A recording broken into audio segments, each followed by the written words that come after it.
കേരള രാഷ്ട്രീയ ചരിത്രത്തിൽ അസാധാരണമായ ഒരു പ്രതിസന്ധി ഘട്ടത്തിലൂടെയാണ് ഇടതുപക്ഷ മുന്നണി കടന്നുപോകുന്നത്. തദ്ദേശ സ്വയംഭരണ തിരഞ്ഞെടുപ്പിൽ പ്രതീക്ഷിച്ച വിജയം നേടാനാകാത്തതും UDF ക്യാമ്പിലുണ്ടായ ആവേശം വരാനിരിക്കുന്ന നിയമസഭാ തിരഞ്ഞെടുപ്പിൽ പ്രതിഫലിക്കുമോ എന്ന ആശങ്കയും CPM-നെ ഗൗരവമായി പുനർവിചിന്തനത്തിന് പ്രേരിപ്പിക്കുകയാണ്. എന്നാൽ പരാജയ ഭാരത്തിൽ തളർന്നിരിക്കാതെ ശത്രുവിനെ അപ്രതീക്ഷിത നീക്കങ്ങളിലൂടെ നേരിടുക എന്ന പിണറായി വിജയന്റെ ശൈലി ഒരിക്കൽ കൂടി കേരളം കാണാൻ പോകുന്നതാണ് നിലവിലെ രാഷ്ട്രീയ സാഹചര്യം വ്യക്തമാക്കുന്നത്.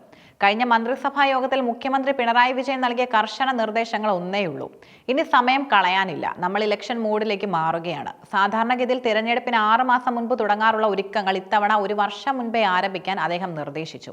2 മാസത്തെ കൃത്യമായ സമയപരിധിയാണ് പദ്ധതിക്കായി പൂർത്തിയാക്കാൻ ഉദ്യോഗസ്ഥർക്കും മന്ത്രിമാർക്കും മുന്നിൽ അദ്ദേഹം വെച്ചിരിക്കുന്നത്. പാതി വഴിയിൽ തടസ്സപ്പെട്ട് കിടക്കുന്ന പാലങ്ങൾ, റോഡുകൾ, കുടിവെള്ള പദ്ധതികൾ എന്നിവ യുദ്ധകാല അടിസ്ഥാനത്തിൽ തീർപ്പാക്കണം. വിജ്ഞാപനം നേരത്തെ വന്നേക്കാം എന്ന മുൻകൂട്ടി കണ്ടുള്ള നീക്കം പ്രതിപക്ഷത്തെ പോലും അമ്പരപ്പിക്കുന്നതാണ്. ജനങ്ങളിലേക്ക് നേരിട്ടെത്തുന്ന വികസന പ്രവർത്തനങ്ങൾ എത്രയും വേഗം പൂർത്തിയാക്കുന്നതിലൂടെ ഭരണവിരുദ്ധ വികാരത്തെ വികസന ചർച്ചകൾ കൊണ്ട് മൂടാനാണ് സർക്കാർ ശ്രമിക്കുന്നത്. തദ്ദേശ തിരഞ്ഞെടുപ്പിലെ വോട്ട് നില പരിശോധിച്ചപ്പോൾ CPM-നെ ഞെട്ടിച്ചത് പല സിറ്റിംഗ് സീറ്റുകളിലും ഉണ്ടായ വോട്ട് ചോർച്ചയാണ്.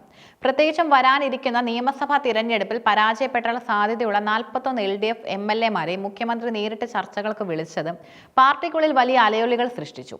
മാധ്യമങ്ങൾ പുറത്തുവിട്ട കണക്കുകൾ പ്രകാരം പരാജയ ഭീഷണി നേരിടുന്ന മണ്ഡലങ്ങളിലെ MLA-മാരോട് മുഖ്യമന്ത്രി പറഞ്ഞത് ഇതാണ്: മണ്ഡലത്തിലെ വോട്ടിംഗ് പാറ്റേൺ ഉടൻ പരിശോധിക്കണം.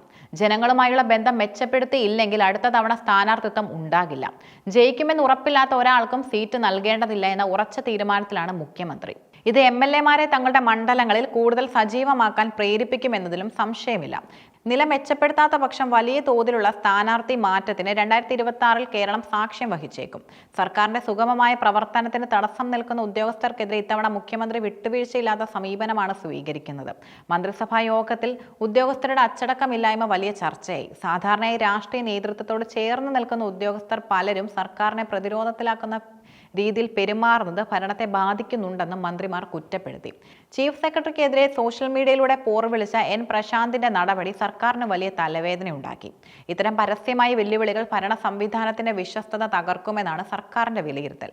IMG ഡയറക്ടറായിരുന്ന K ജയകുമാറിനെ ദേവസ്വം ബോർഡ് അധ്യക്ഷനാക്കിയതിനെതിരെ കോടതി സമീപിച്ച B അശോകിന്റെ നടപടിയും മന്ത്രിസഭയെ ചൊടിപ്പിച്ചു. സർക്കാരിന്റെ നയപരമായ തീരുമാനങ്ങളെ ചോദ്യം ചെയ്യുന്ന ഉദ്യോഗസ്ഥർക്കെതിരെ കർശന നടപടി വേണമെന്ന ആവശ്യത്തിൽ മുഖ്യമന്ത്രിയും യോജിക്കുന്നു. ഉദ്യോഗസ്ഥ തലത്തിൽ അച്ചടക്കം ഉറപ്പാക്കിയാൽ മാത്രമേ പ്രഖ്യാപിക്കുന്ന പദ്ധതികൾ ജനങ്ങളിലേക്ക് കൃത്യസമയത്ത് എത്തുകയുള്ളൂ എന്ന് മുഖ്യമന്ത്രിക്കറിയാം. അതിനാൽ തന്നെ വരും ദിവസങ്ങളിൽ IAS തലപ്പത്ത് വലിയ അഴിച്ചുപണികൾ പ്രതീക്ഷിക്കാം. തദ്ദേശ തിരഞ്ഞെടുപ്പിലെ തിരിച്ചടിക്ക് കാരണം ജനങ്ങളിൽ നിന്നുണ്ടായ അകൽച്ചയാണെന്ന് CPM വിലയിരുത്തുന്നുമുണ്ട്. ഇത് പരിഹരിക്കാൻ സർക്കാരിന്റെ പ്രതിച്ഛായ മെച്ചപ്പെടുത്തുക എന്നതാണ് അടുത്ത ലക്ഷ്യം. വോട്ട് ബാങ്കിൽ നിർണായക സ്വാധീനമുള്ള സർക്കാർ ഉദ്യോഗസ്ഥരുടെ ശമ്പള പരിഷ്കരണം പോലുള്ള കാര്യങ്ങളിൽ ഉദാരമായ സമീപനം സർക്കാർ സ്വീകരിച്ചേക്കും. കുടിശ്ശികയുള്ള ആനുകൂല്യങ്ങൾ വിതരണം ചെയ്യുന്നതിലൂടെ ഇടഞ്ഞു നിൽക്കുന്ന വിഭാഗങ്ങളെ അനുനയിപ്പിക്കാൻ ശ്രമമുണ്ടാകും. സാധാരണക്കാരായ വോട്ടർമാരെ സ്വാധീനിക്കുന്ന ക്ഷേമ പെൻഷനുകൾ മുടങ്ങാതെ വിതരണം ചെയ്യുന്നത് ഉറപ്പാക്കാൻ സാമ്പത്തിക പ്രതിസന്ധിക്കിടയിലും സർക്കാർ മുൻഗണന നൽകും. ജില്ലാ തലങ്ങളിൽ തോൽവി വിലയിരുത്താൻ പ്രത്യേക യോഗങ്ങൾ മുഖ്യമന്ത്രിയുടെ പാർട്ടി സെക്രട്ടറി MV ഗോവിന്ദന്റെയും നേതൃത്വത്തിൽ നടക്കുന്നുണ്ട്. ഓരോ വാർഡിലും വോട്ട് കുറയാനുള്ള കാരണങ്ങൾ പ്രാദേശികമായി പരിശോധിക്കും.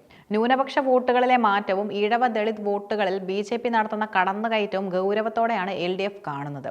UDF നേതാക്കൾ തദ്ദേശ വിജയത്തിന്റെ ആവേശത്തിൽ ആഹ്ലാദ പ്രകടനം നടത്തുമ്പോൾ പിണറായി വിജയൻ തന്റെ തന്ത്രങ്ങൾ ഓരോന്നായി മെനയുകയാണ്.